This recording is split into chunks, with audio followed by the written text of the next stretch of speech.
Auteur de la vie, nous te sommes infiniment reconnaissants. Toi, le Dieu de toute grâce, toi, l'unité jamais de valeur ne te donnera pas. Toi, la roi de Sharon, l'étoile du matin, manifeste ta présence parmi nous.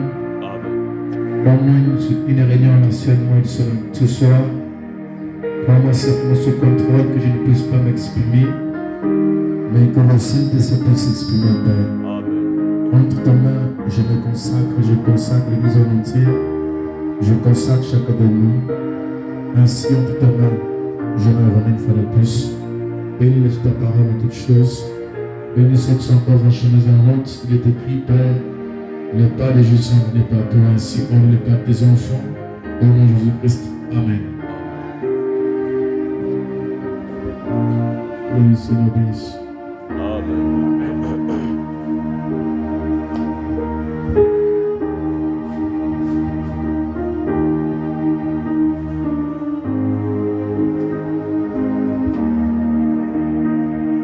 Romains chapitre 11.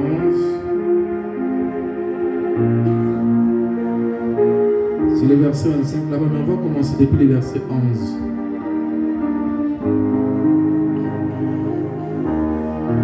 Romains chapitre 11. On commence sur le verset 11.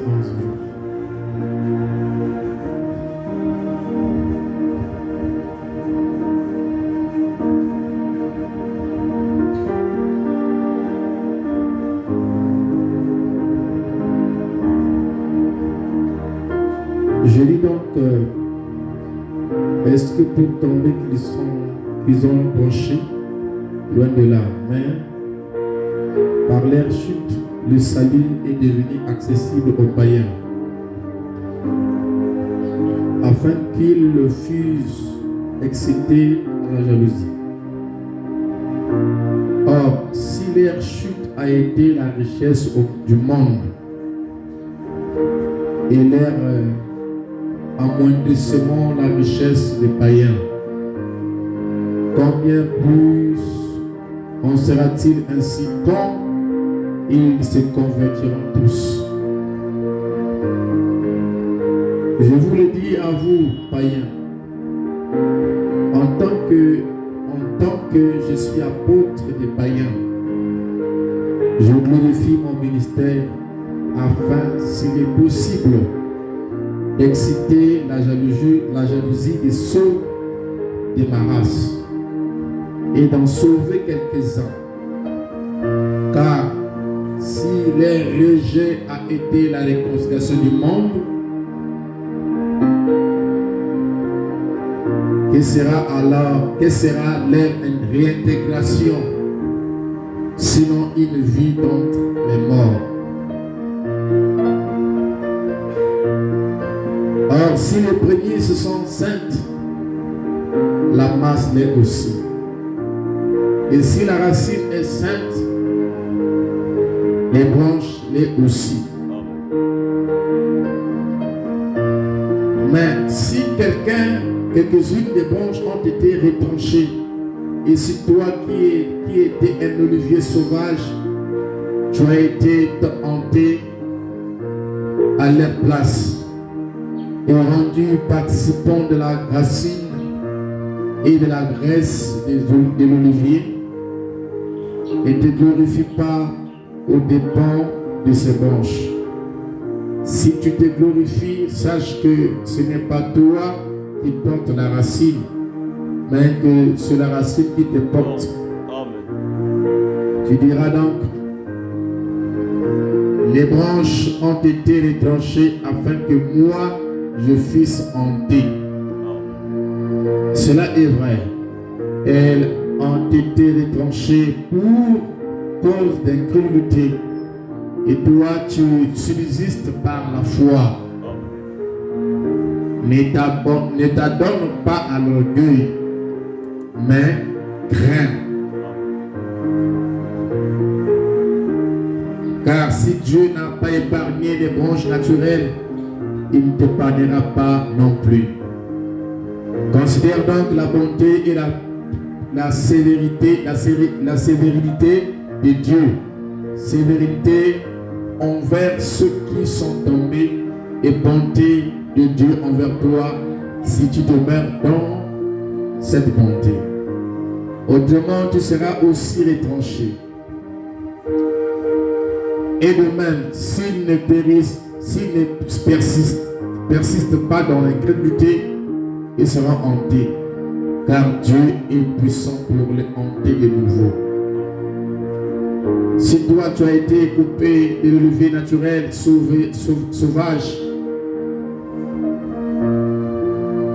et hanté contrairement à ta nature d'un olivier franc, à plus forte raison, eux seront-ils hantés selon leur nature sur leur propre olivier.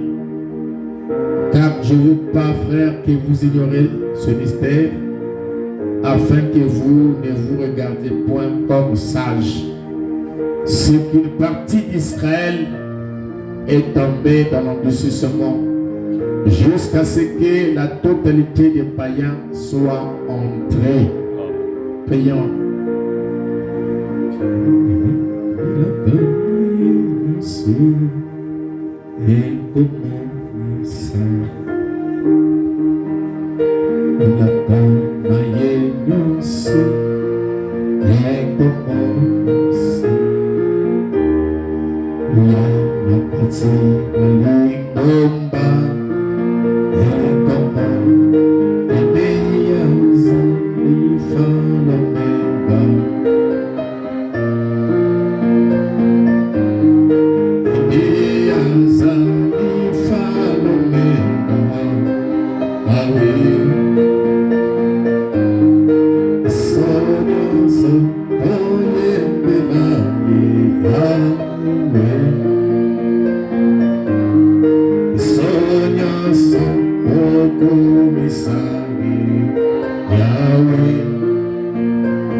Merci pour avoir permis ce temps pour de nouveau.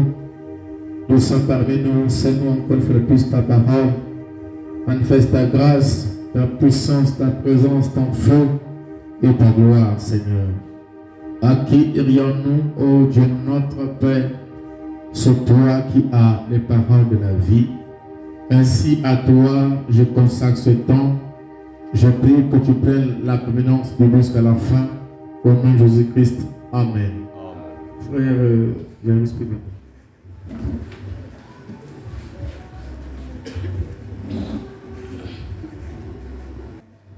que le Seigneur vous bénisse. Comment on peut dire les amens fatigués comme ça?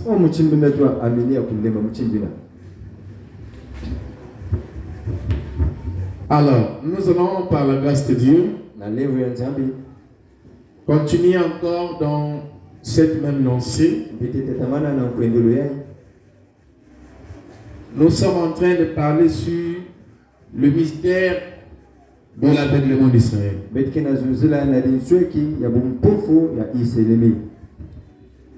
Aujourd'hui, j'ai lu un peu plus haut là-bas. J'ai commencé à partir du verset 11.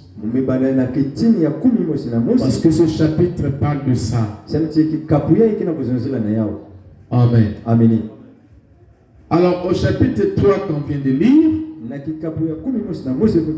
c'est Paul qui est en train de parler. Et c'est Paul qui appelle ça un mystère. Et c'est ce qu'il est en train d'expliquer ici. Il dit, j'ai dit donc, est-ce pour tomber qu'ils ont branché? Loin de là. Mais par leur chute, le salut est devenu accessible aux païens. Donc la chute des Juifs a été une opportunité pour les païens. Comme on dit, le malheur des uns fait le bonheur des autres dans le monde. Comme cette expression-là. Donc, le fait que les Juifs ont branché et sont tombés ou, n'est-ce pas, n'ont pas cru à la promesse. Ça a été une opportunité pour faire entrer les païens. En fait, les Juifs, en refusant, ils ont aidé Dieu pour accomplir ses pensées. Amen. Voilà pourquoi dans Dieu tout marche bien. Avec Dieu, tout ce qui arrive a toujours un sens. Quelque part, ils ont refusé leur Messie. Et quelque part, en refusant leur Messie, ils accomplissaient les Écritures.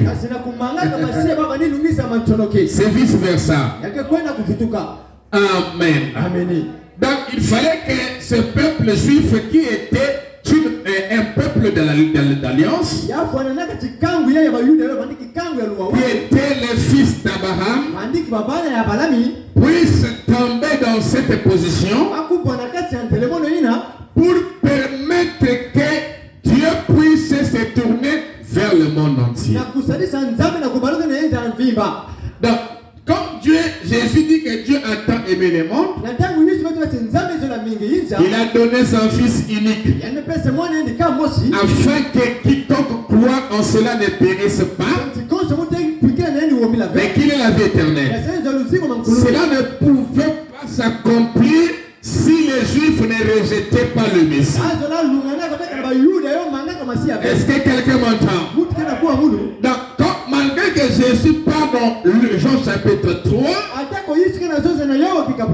il dit que Dieu a tant aimé le monde qu'il a donné son Fils. C'était là, n'est-ce pas, une brèche pour les nations d'entrer dans la promesse. Mais cela ne pouvait pas se faire si les Juifs n'avaient pas rejeté le Messie. Amen. C'est pour cette raison que nous voulons essayer un peu de commencer avec les Écritures bibliques ici. Et essayer encore un peu de développer cela. J'ai dit donc et c'est pour tomber qu'ils sont branchés.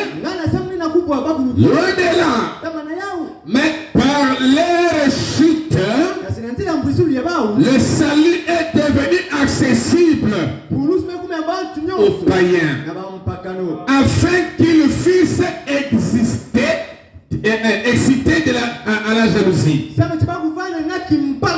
Or, si leur chute a été la richesse du monde, est-ce que vous êtes en train de voir ce mystère? Leur chute a été la richesse du monde. Alléluia. Donc le monde a été béni, les nations ont été bénies par la chute des Juifs. Donc leur chute a été une bénédiction pour nous les païens, qui était un peuple où les gens hors d'ici ou qui ne sont pas venus d'Abraham. Et si la richesse, si la chute a été une richesse, la richesse du monde, et leur amoindrissement, la richesse des païens, comment plus sera-t-il ainsi quand ils se convertiront tous? Paul montre que Israël était, n'est-ce pas, l'olivier franc. Il montre que Israël était l'olivier cultivé. Parce que Israël était différent des peuples des nations. Ils étaient instruits. Ils étaient cultivés.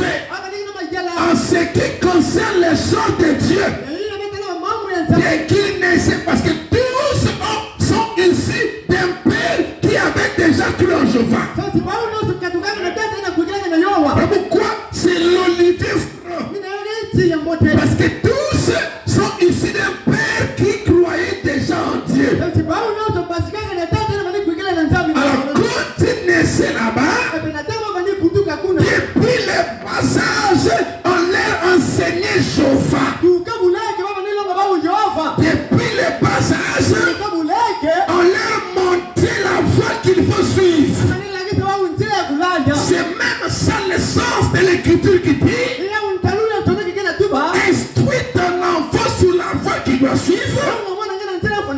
Comme ça, quand il sera grand, il ne va pas s'en détourner.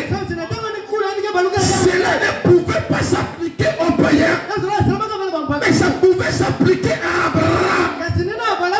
Parce que Dieu avait fait l'alliance avec une seule personne sur la terre. Et c'était Abraham. Et tous les gens qui venaient d'Abraham, toute sa descendance était élevée depuis le bas âge dans la parole. Alors, voilà pourquoi ils sont appelés l'olivier franc, l'olivier cultivé, l'olivier originel.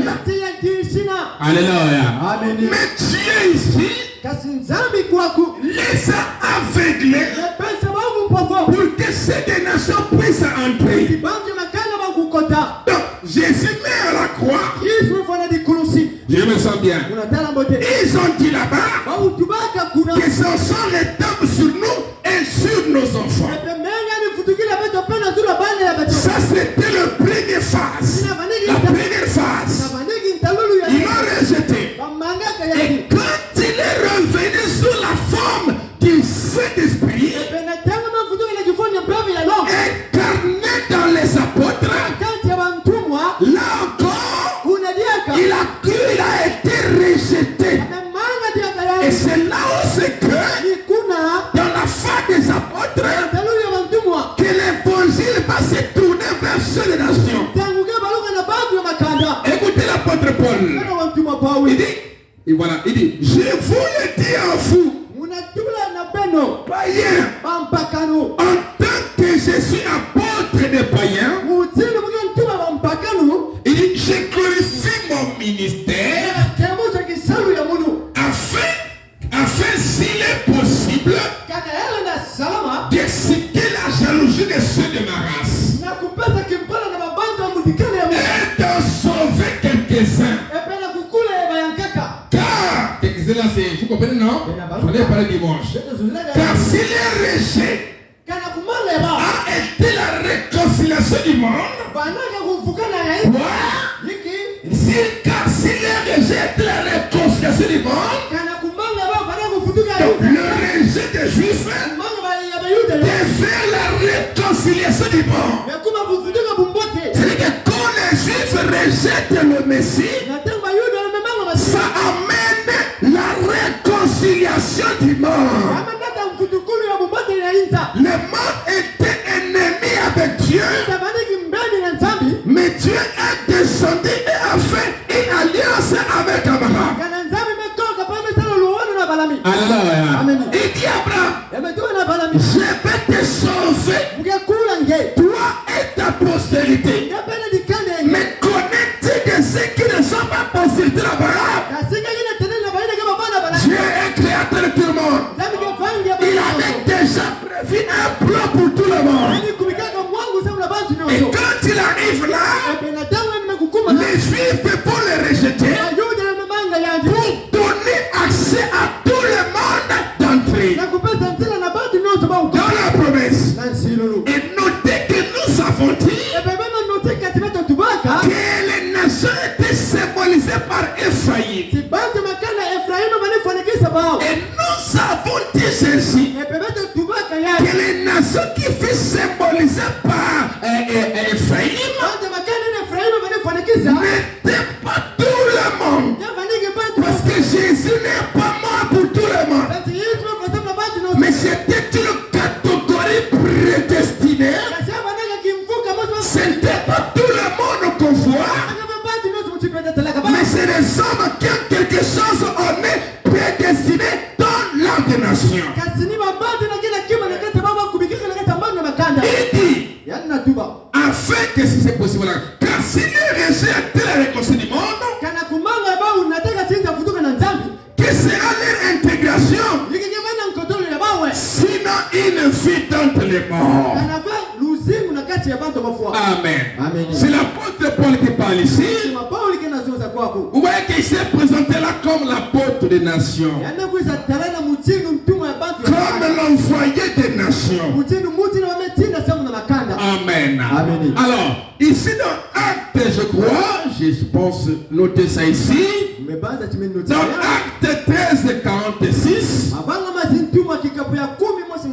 Acte 13, 46. Paul dit ceci. Paul et Barnabas leur dirent avec assurance. Paul et Barnabas leur dirent avec assurance. C'est à vous premièrement que la parole de Dieu devait être annoncée. Vous êtes les privilégiés. C'est à vous d'abord que cette bonne nouvelle du royaume devait être annoncée. Pendant que Paul parle là, nous sommes dans la dispensation du Saint-Esprit déjà. Où Jésus est revenu comme étant le Saint-Esprit. Amen. Parce que là-bas à la croix, ils avaient rejeté un homme qui était 100% Dieu, 100% homme. Et ils ont dit, crucifiez-le. Et quand il a crucifié les morts, il est ressuscité. Il est parti à Dieu. Il est parti au ciel. Et il est revenu sous une autre forme. Alors il s'incarne dans les apôtres. Et les apôtres continuent de prêcher. Paul dit pour faire rentrer quelques-uns. Il a continué à prêcher. Cela n'était pas écouté les juifs. Parce que les juifs se traitaient comme étant une foule, une nation. Ils ne traitent pas avec individuellement quelqu'un, non. Ils traitent avec eux comme étant une nation.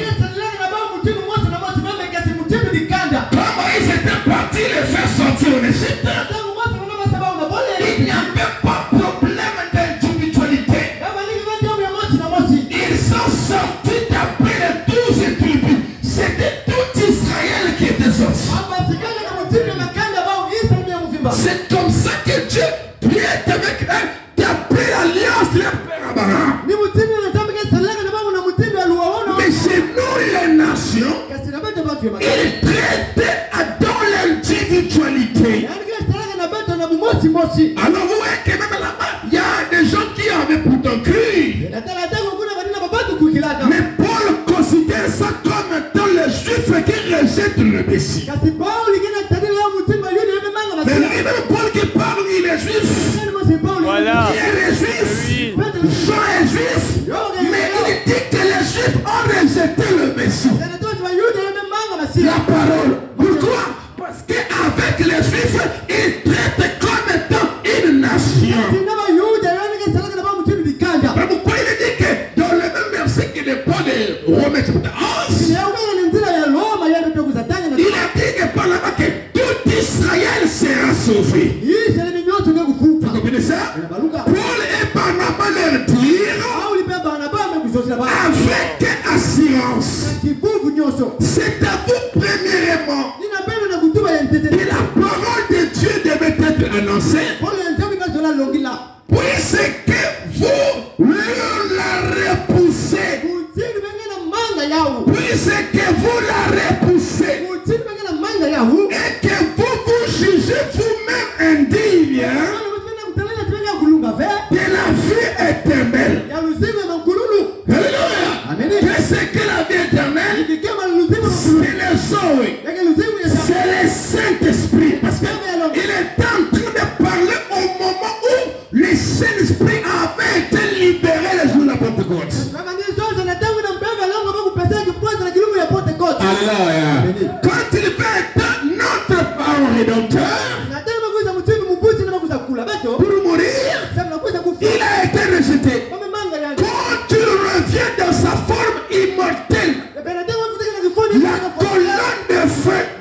nation. Alléluia. Depuis là-bas, ça avait été commencé à prendre comme étant le Saint-Esprit qui devait être répandu aussi sur les nations. Comment c'est qu'il devait sauver ces nations? Au moyen du Saint-Esprit. Voilà pourquoi c'est Corneille. Pierre était surpris que le Saint-Esprit était aussi répandu chez les païens. Alléluia. Parce que la promesse était d'abord pour les Juifs. Alléluia. Et ce qui devait libérer la promesse, libérer la vie éternelle, c'est la mort de Jésus-Christ. Parce que ça m'était symbolisé comme étant le fruit ou l'arbre de la vie en était. Auquel les séraphins ou les chérubins avaient été placés là pour garder l'arbre de la vie. Et frère Branham dit, c'était l'arbre de la vie éternelle. Or, l'arbre de la vie éternelle, c'est le Saint-Esprit de Dieu. Pourquoi avant la mort de Jésus, personne n'avait le Saint-Esprit dans son cœur,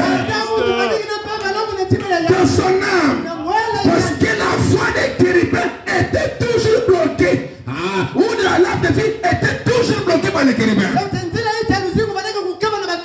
qui avait une bluff des épées flamboyantes. Mais ce jour-là à la croix, Jésus a appris la même voix des chérubins. Pourquoi Isaïe dit qu'il fut frappé de Dieu? Parce que le chérubin là, c'était le chérubin de Dieu. J'ai envie d'entendre les amis. Ce n'était pas le diable qui avait envoyé les anges pour barrer. Mais Dieu avait placé ce chérubin là pour garder l'arbre de la vie. Et quand le Messie a pris cette voie-là, Isaïe dit qu'il fut frappé de Dieu.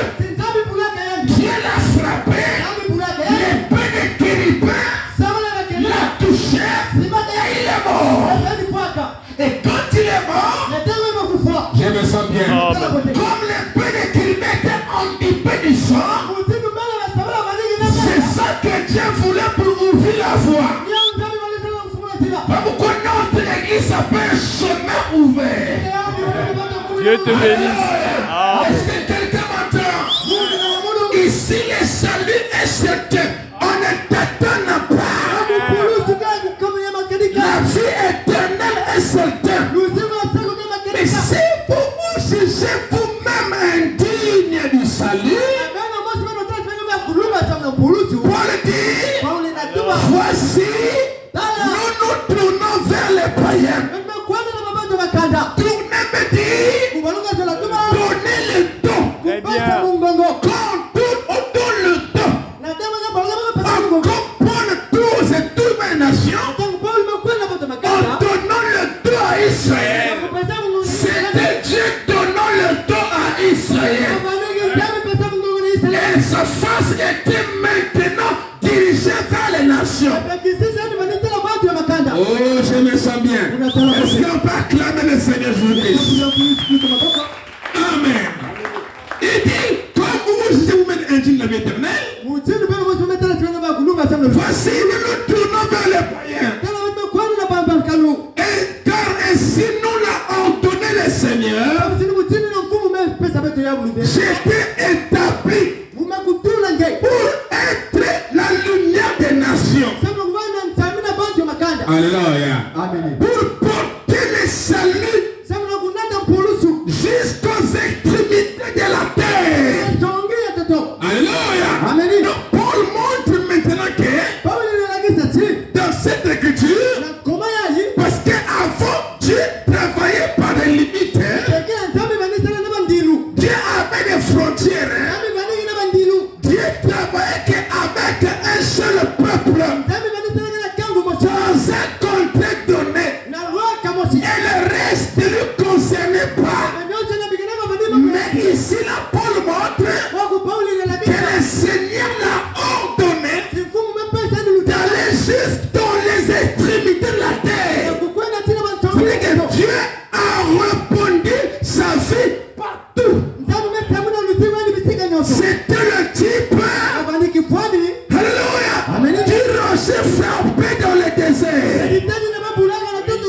Alléluia. Amen. Dieu était connoissé avec le peuple d'Israël. Et quand ils ont eu besoin de l'eau, je me sens bien. Amen. Pour qu'ils puissent se ravitailler. Alléluia. Dieu va dire quoi? Dieu va dire à Moïse, je me tiendrai là comme ton rocher. Et tu vas frapper ces rochers. Et comme Moïse a frappé les rochers, au lieu que l'eau soit seulement là où était Israël, mais cette eau-là s'est répandue partout. C'était l'évangile allant jusqu'aux extrémités de la terre. C'était répandu partout. C'est ça qui s'est passé avec Jésus à la croix du Calvaire. Si aujourd'hui on dit Jésus, c'est parce qu'il y a eu le Calvaire. Alléluia. Si on dit chauffard, c'est parce qu'il y a eu le Calvaire. Avant le Calvaire, il n'y avait pas un non-juif qui prononçait le nom de chauffard. Chacun avait son Dieu. Ce n'est que Israël qui avait un Dieu fixe. Et l'unique Dieu. Mais les païens avaient leur Dieu. Et on nous dit ceci, qu'on doit répartir à nos dieux de l'ancienne que a servi nos pères. Nos pères n'avaient pas de Dieu. Ils avaient que des idoles. C'est maintenant que nous avons reçu un Dieu. Ils nous disent que vous avez reçu le Dieu des Blancs. Nous n'avons pas reçu le Dieu des Blancs. Mais nous avons reçu le Dieu tout-puissant. Jésus n'était pas juif. Il n'était pas aussi des nations. C'était un homme libre, maître pour tout le monde. Alléluia. Il était pour les laris, les bembés, les couillous. Il était, alléluia. Il était pour les juifs, pour les américains et pour tout le monde. Il est né par la parole. Alléluia. Nous ne sommes pas sauvés par un sang juif. Mais nous sommes sauvés par le sang de Dieu lui-même. Alléluia. Car ainsi nous l'a ordonné le Seigneur. J'étais établi pour être la lumière des nations. Pour porter le salut aux extrémités de la terre. Il dit, les païens. Quand il dit les païens, c'est nous. Où c'était nous? Amen. Les païens se réjouissaient en entendant cela. Oui. Ce que les Juifs devaient faire, c'est ce qu'elles font. Ils se réjouissent en entendant la parole. Si quelqu'un est croyant, alléluia, quand la parole est apportée, il doit se réjouir. Parce que la parole c'est le vin qui donne la joie. Je me sens bien. Là de l'autre côté, ils sont en train de rejeter. Mais ici c'est la nation où Dieu a tourné sa face. Où Dieu a fait grâce. Ils sont en train de se réjouir en écoutant la parole de Dieu. Si quelqu'un entend la parole et il ne se réjouit pas, il y a quelque chose qui ne va pas. Alléluia. Parce que la parole, c'est notre vin nouveau. Les païens se réjouissaient en entendant cela et ils glorifiaient la parole du Seigneur. Et tout ce qui était destiné à la vie éternelle crut. Ouais, tout ce qui était destiné à la vie éternelle crut. Ça, ce sont les Ephraïm, les prédestinés, ceux qui sont incorporés dans la foi ou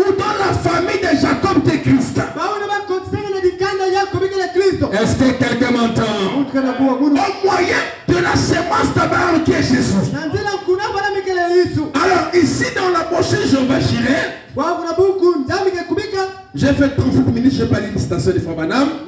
Alors prenons un peu ceci rapidement. Jéhovah Jireh prêchait le 9, 12e mois 56. Le paragraphe 17, il dit Jéhovah Jireh du 9, 12e mois 56. Le paragraphe 17, il dit mais nous trouvons dans le Nouveau Testament que l'église des gentils sacrifie. Donc, l'église des gentils sacrifie. Pourquoi? Parce que Dieu ne pouvait pas faire produire un autre arbre. Il avait déjà dit à Abraham, je te sauverai et ta postérité après toi. Donc, c'était une alliance préétablie, inchangeable, et cette alliance était relative à un arbre appelé les oliviers. La vigne du Seigneur. C'était déjà la plantée. Dieu ne pouvait pas faire, n'est-ce pas, un autre arbre, non. Mais qu'est-ce qu'il a fait? Il devait simplement ôter Israël. Et de la partie qu'il ôte Israël, il va donc greffer, n'est-ce pas, les nations. Il va donc coller les nations. Faire le greffage. Alléluia.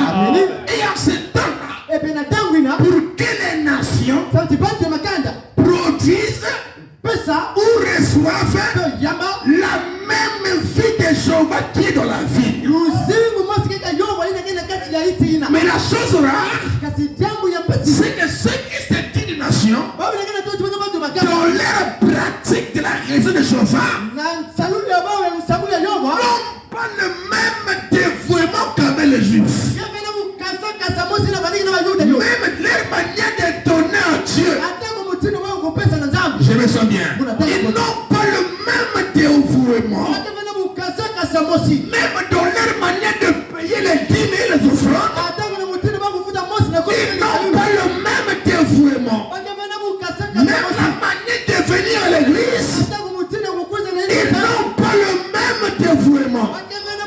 Alors qu'ils devaient avoir le même dévouement, parce qu'il n'est pas question de l'arbre de la tige qui est blanchie, ou du greffage, mais tout dépend de la vie qui est dans ce tronc d'arbre-là. Si là-bas ça produit telle vie, ici aussi ça doit produire la même chose. Parce que c'est la même vie. Jéhovah n'a pas de vie. Jéhovah n'a qu'une seule vie. Alléluia. Il les a greffés là. Il n'a pas fait un autre arbre. Je me sens bien. Et quand il les greffe là, alléluia, pendant le temps des nations, cet arbre-là est appelé l'arbre épouse. J'ai envie d'entendre les amens. Elle est appelée l'arbre épouse.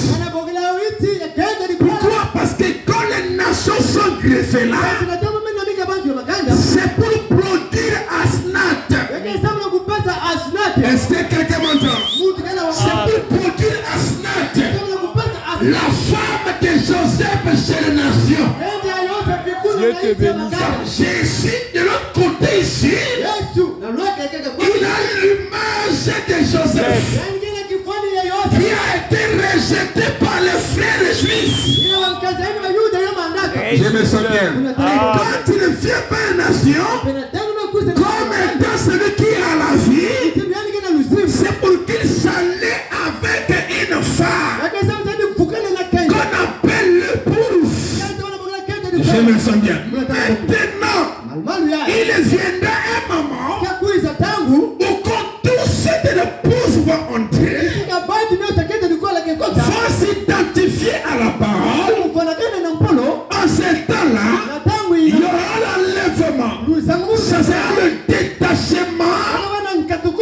que ceux qui ont été greffés à l'arbre juif. C'est pourquoi je vous avais prévenu hier que j'ai été Ephraïm aux nations. Ce n'est pas les Nengue. Alléluia. Ce sont les prédestinés. C'est l'épouse qui a été greffée à l'arbre juif. Quand tu as l'enlèvement, c'est cette partie-là qui va. C'est l'épouse qui monte. Je me sens bien. Et quand l'épouse monte, c'est Joseph qui amène sa femme dans le palais. Et après avoir déposé sa femme dans le palais, revient de ce côté-ci pour se faire connaître aux Juifs. Pour prendre les Juifs et les honter de nouveau sur cette table-là. Et cela se passera avec le deux témoins d'Apocalypse 11. Nous y arriverons. J'avais pensé de pas de sortir une semaine, mais c'est un peu difficile avec moi. Mais je voulais me battre pour faire une semaine afin de prendre notre mystère. Mais ce sera un peu difficile parce que je n'ai pas trop l'habitude de laisser les choses en suspense. C'est ça ma difficulté. Amen. Sinon, je vais vous donner des aperçus et puis voilà, et puis passer à autre chose. À notre mystère. Mais nous allons essayer de terminer là-dedans. Amen. Mais nous trouvons dans le Nouveau Testament que l'église des gentils fait greffer. Amen. Vous comprenez cela? Qu'est-ce qui se passe dans les greffages? À l'époque que nous voyons quand ils ont fait les greffes, les greffages, ils sont bien que c'est comme si on levait. On gratte là, on enlève une partie comme ça. Et j'ai un autre morceau là qui va prendre de l'autre côté de notre arme. Un truc comme ça, hein? Et puis on va greffer là. On dit assisté. Tu dis quel est ça? Vous comprenez ça? Qui a déjà vu ça? Vous n'avez jamais vu les greffages? Je me trompe. On enlève une partie là. Et on prend l'autre partie. On le met là. Pour qu'il vive de la vie du cerf. Mais qu'il produit ce qu'il est censé produire. Amen. Vous comprenez ça? Mais dans notre sens à nous, quand on va greffer là, ça dit qu'il ne produira pas ses propres fruits. Il produira les fruits qui est là dans la vie, en Dieu. Amen. Dans cette sève-là. Et en ce temps-là, quand ça monte, ça produit les mêmes fruits. Amen. Écoutez, il dit, je dois tâcher un peu à faire un peu vite là. Wow, 19h03, ok. Il dit, mais nous trouvons dans le Nouveau Testament, je dis là, que l'église des gentils fut greffée. Et c'était, ils étaient l'olivier sauvage d'Ézéchiel. Et il fut greffé. Et Paul nous dit que ce n'est pas celui qui en a le dehors. Non. De toucher là, ce que j'avais dit, Ephraïm là, ce n'est pas n'importe qui dehors. C'est ça en fait qui change. Amen. Réalisons. Amen. Et Paul, il fut greffé, voilà. Et Paul nous dit que les Juifs, ce n'est pas celui qui en a le dehors.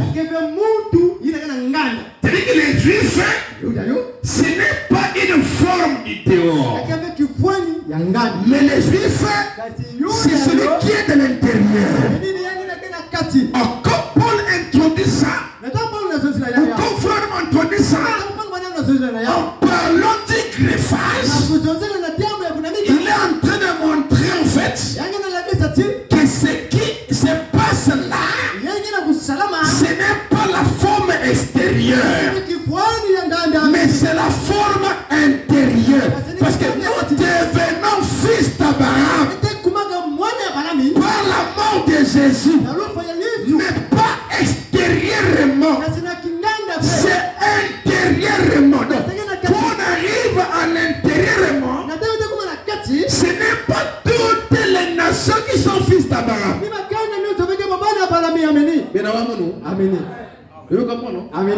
n'est pas toutes les nations qui sont fils d'Abraham, mais ceux qui ont cru en Jésus après que les Juifs l'ont rejeté.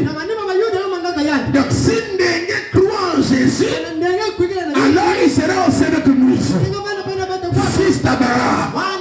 Alléluia. Est-ce que c'est bon? Si Barack Obama croit en Jésus, que les Juifs ont rejeté, il sera aussi descendant d'Abraham par Jésus. Donc les Juifs ou l'Ephraïm là, ce n'est pas naturel, c'est spirituel, c'est de l'intérieur. Alléluia.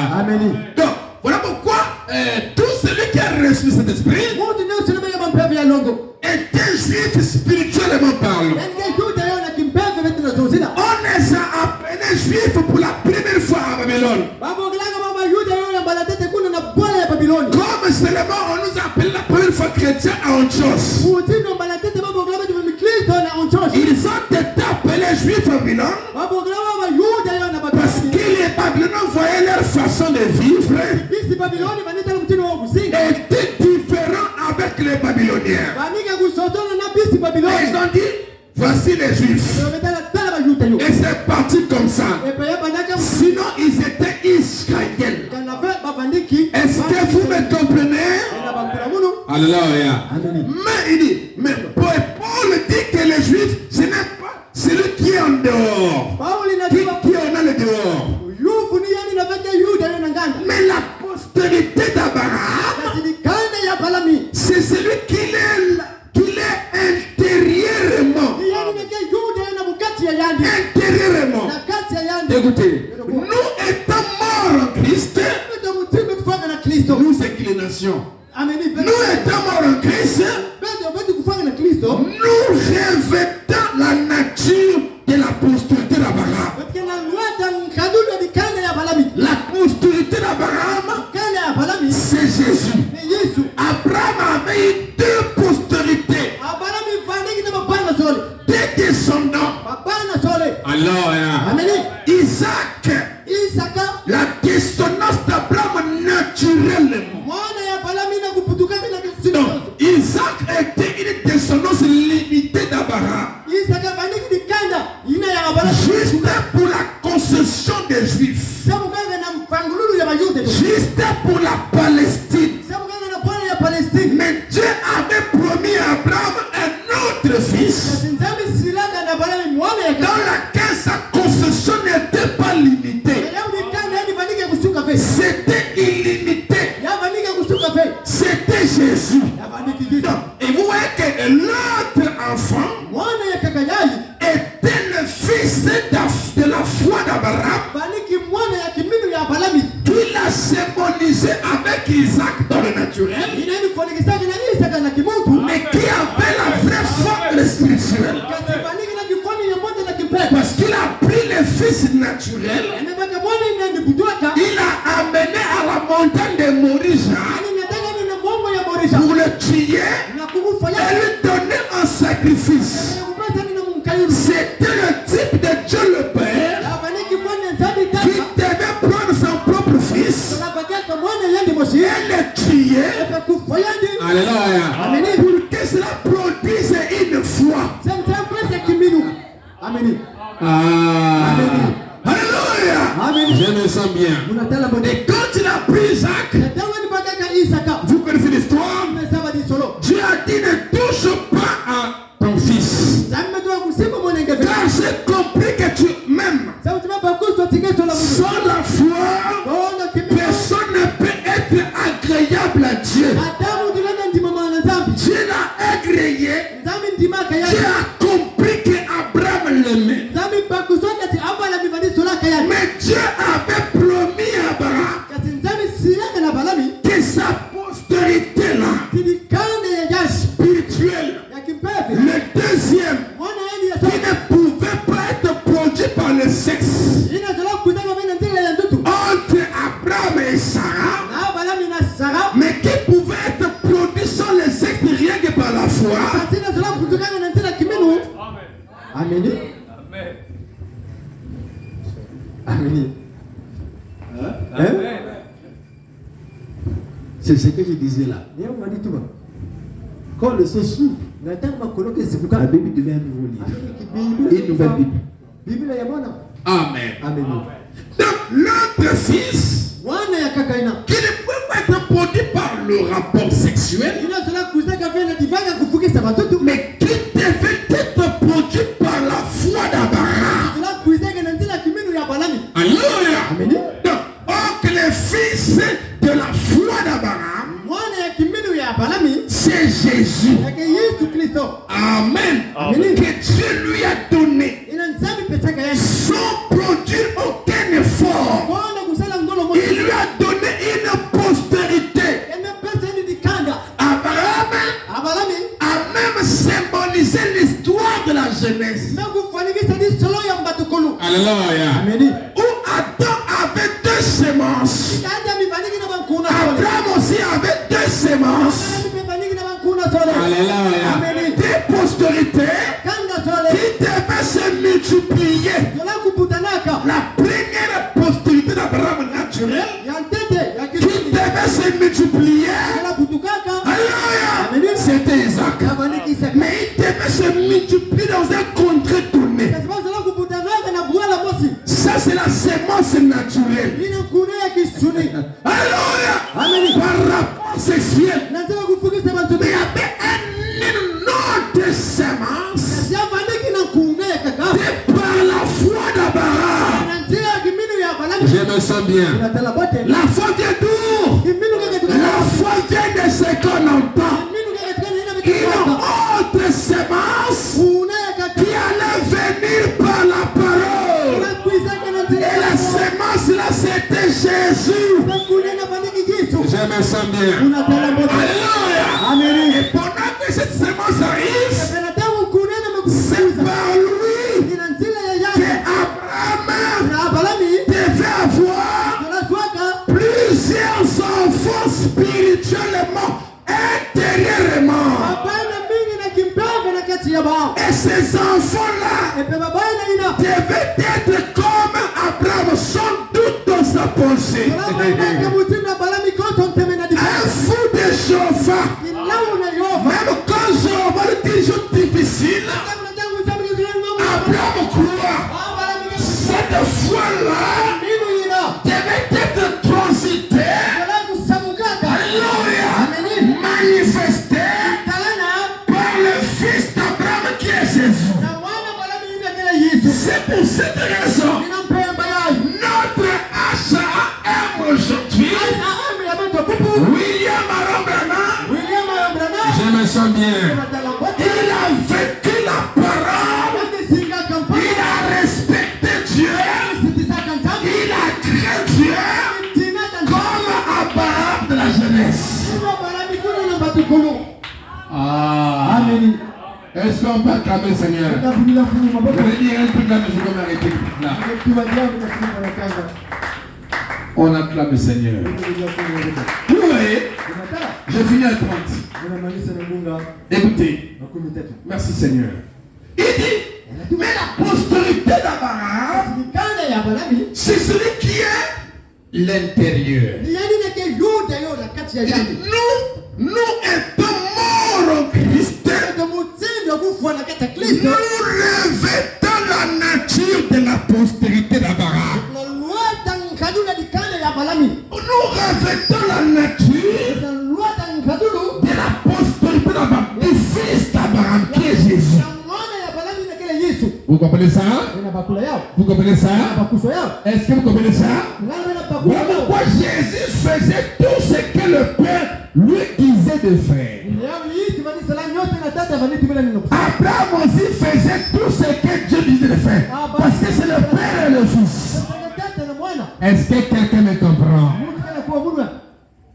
Amen. Amen. Même si cela semblait difficile, Abraham était comme esclave de Dieu. Il devait le faire. C'est ça la nature des fils de Dieu. Il ne résiste jamais à la voix de Dieu. Non. Un fils de Dieu, c'est la parole. Il ne peut pas résister à la voix de Dieu. Amen. Amen. Écoutez. Nous, nous étions d'Abraham, de la procédure d'Abraham, et nous devenons héritiers selon la promesse. Amen. Maintenant, la raison pour laquelle nous sommes appelés la postérité d'Abraham. Abraham, Dieu n'avait pas promis en fait des postérités, mais il avait promis la postérité, et dans cette postérité, il y va avoir des postérités. Donc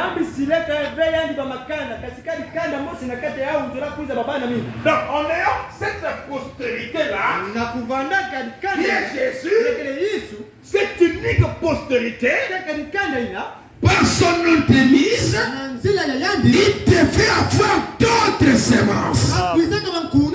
Vous comprenez? C'est comme seulement Dieu pour occuper la terre. Il n'avait pas besoin de deux hommes. Il avait besoin d'une seule personne. Adam, pour que le monde se repeuple. Donc, Dieu avait promis à Abraham une sémence. Comme Isaac était une seule sémence. Mais à travers de cette sémence, il devait avoir d'autres sémences. C'est comme un pasteur.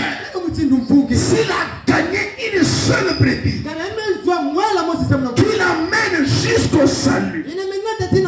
Derrière cette même brebis-là, il y aura d'autres brebis et il y aura d'autres brebis. Parce que c'est ça le mystère du sémage. Dans le sémail, on ne peut que semer une seule graine.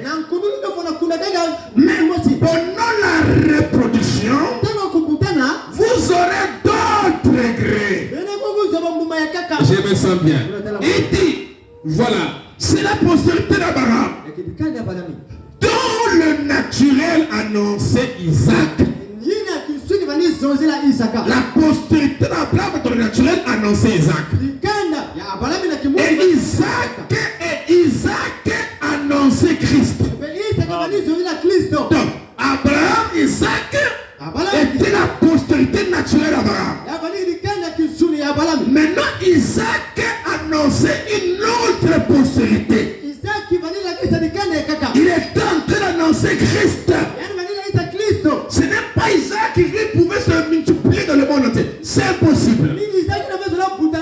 Mais c'est le Saint-Esprit étant sémence qui allait se multiplier ou se répandre dans le monde entier. Mais pourquoi Jésus en venant, et quand il est mort, quand il est parti, quand il est revenu, comme étant le Saint-Esprit, c'est en ce temps-là qu'il pouvait atteindre le monde entier. Alléluia. Le Jésus qui est venu dans sa première venue était limité. Il n'était que là aux Juifs. Il a même dit, je suis venu pour les brebis perdues d'Israël. Il était limité. Je me sens bien. Il était seulement là en Israël. Et quand il est parti et a revêtu, a pris la forme du Saint-Esprit, là la promesse d'Abraham pouvait s'accomplir. Là la postérité d'Abraham pouvait se répandre partout sur la terre. Et l'évangile pouvait aller dans les extrémités de la terre. Pourquoi nous l'avons reçu, nous qui sommes loin d'Israël, loin de ma chair? Écoutez, et Christ est venu, il a donné sa vie en rançon pour nous. Il a envoyé le Saint-Esprit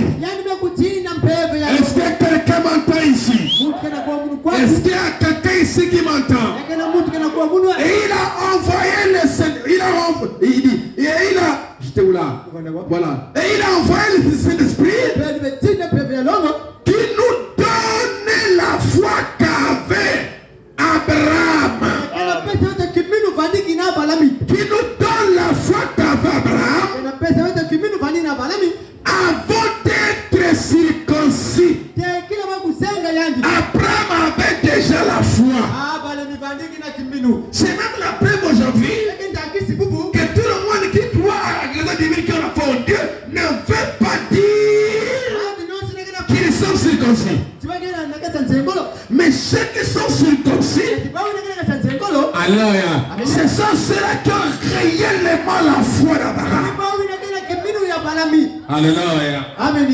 Il a cru Dieu et ça lui fit imputer à justice.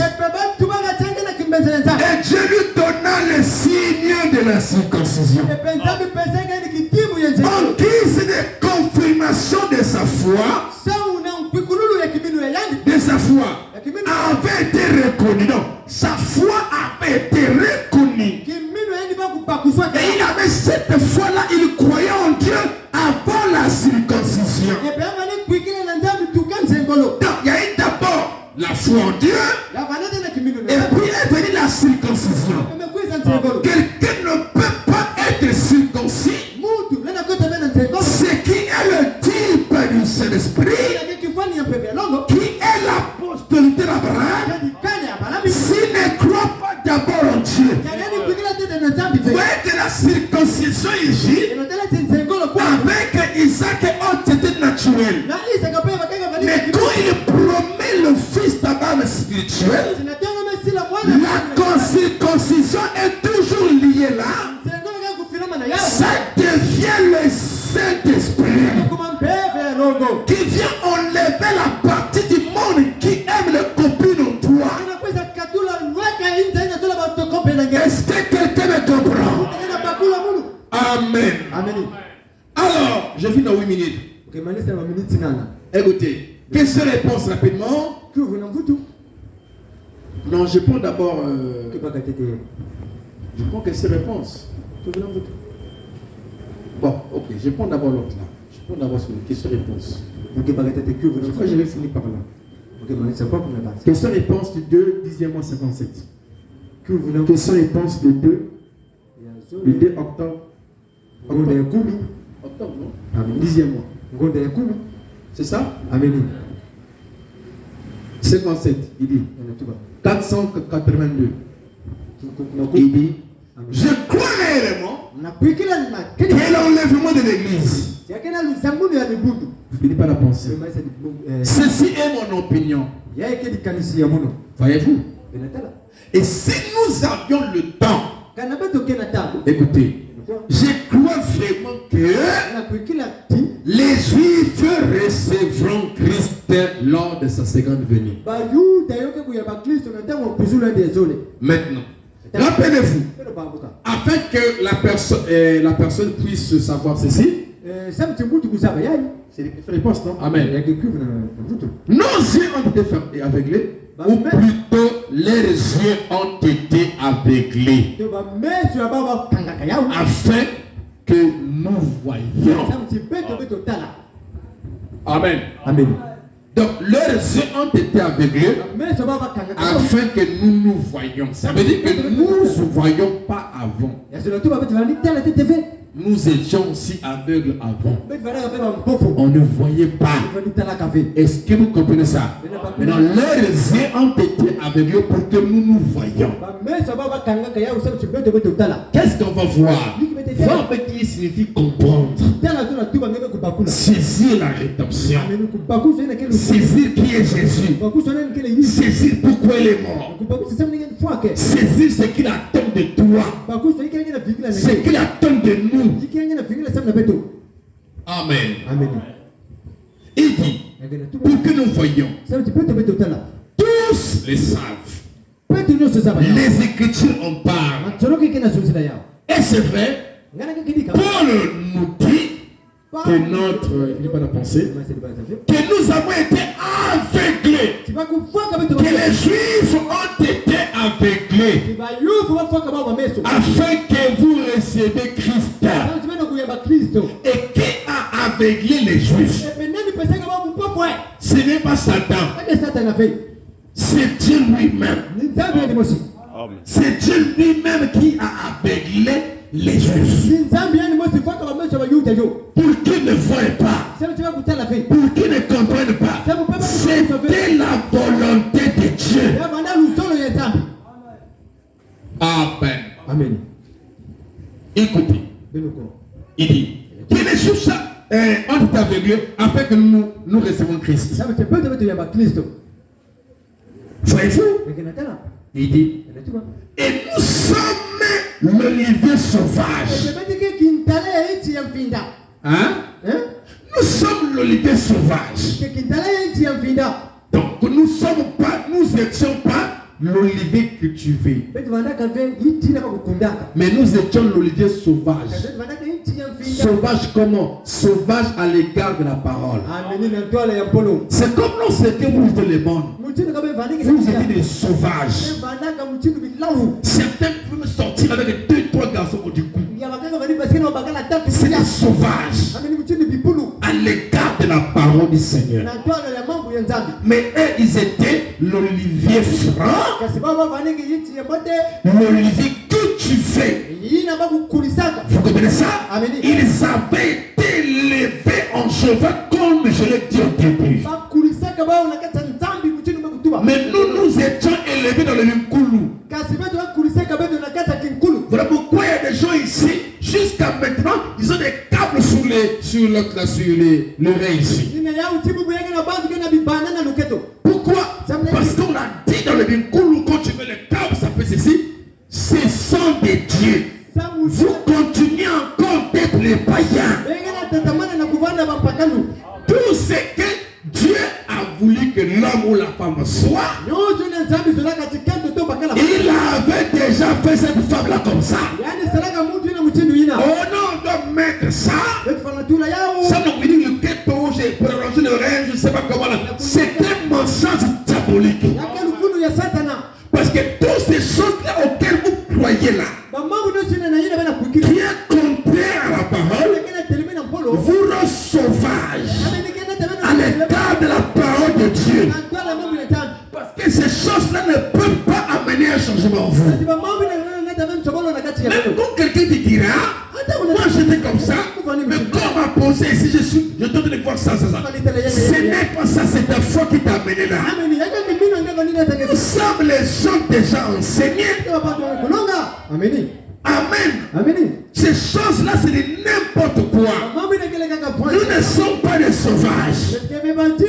Amen. Maintenant que le moment où Dieu a enlevé Israël et nous a honté, nous quittons la sauvagerie pour entrer dans la sagesse de Dieu. Amen. Est-ce que vous comprenez cela? Est-ce que vous suivez cela? Nous quittons cela d'un état vers un autre, n'est-ce pas? Et on s'étend là, on nous appelle l'épouse du Seigneur. Ça veut dire la parole. Car l'époux est la parole, l'épouse de qui? La parole. Il dit, les Juifs ont été avec les bonheurs afin que nous recevons Christ. Voyez-vous? Et nous sommes l'olivier sauvage qui a été greffé sur l'arbre par adoption. Il a été greffé sur l'arbre. Je finis par là. Par adoption. Qu'est-ce qu'est une adoption? C'est quelqu'un qu'on prend et qu'on incorpore dans une famille pour qu'il devienne fils. C'est ça qu'on appelle l'adoption. Donc, chez les Juifs, ce n'était pas une adoption. C'était un appel depuis Abraham et à sa postérité après lui, ils ont établi une alliance. Dieu est devenu lui-même le père d'Abraham. Et Abraham devient le fils. Amen. Il établit une alliance avec lui, Abraham. Mais chez nous, les nations, on parlait de l'adoption. Amen. Donc, Dieu nous incorpore dans la même alliance d'Abraham. Parce que si on rentre dans les caractéristiques des fils de Dieu, on ne parlera pas de l'adoption. Amen. Sinon on le parlera dans le sens du placement. Vous comprenez ça? Amen. C'est comme Adam qui fut placé pour, pour diriger tout ça. Mais ici, c'est dans le sens où on vous prend, on vous incorpore dans une alliance qui existait déjà. Est-ce que vous me comprenez? Pour vous incorporer dans une alliance qui existait déjà. Amen. Quand on parle de l'adoption avec Jésus, ça ne veut pas dire que Dieu a fait Jésus rentrer Jésus dans sa famille, non. Mais ça veut simplement dire que Dieu lui a placé dans sa position. Maintenant ici, la pensée que Paul montre en parlant du greffage, c'est que nous avions été pris étonnés pour nous incorporer dans un arbre qui existait déjà, dans une alliance qui existait déjà. Alors c'est lorsqu'on parle de l'adoption. Nous avons été greffés là par adoption. C'est comme à ce cas avec Israël ou Jacob à Joseph. Il dit ces enfants-là appartiendront dans ma famille comme Ruben et Benjamin. Mais pourtant déjà Ephraïm et Manassé étaient déjà dans sa famille d'une manière. Vous comprenez ça? Mais il devait les placer calmement dans les tribus. Est-ce que quelqu'un me comprend? Ils sont aussi comptés parmi. Amen. Que le Seigneur vous bénisse et vous comble. Donc c'est un peu cela. Donc eux ils ont été écartés et nous avons été griffés. Que le Seigneur vous bénisse et vous comble. Shalom.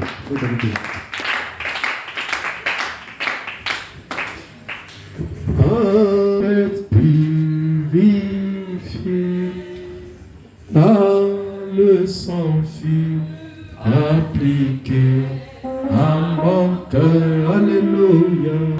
Oh, en Jésus la gloire, oh, en Jésus la gloire, l'agneau immolé, dans le sang fut appliqué à mon cœur.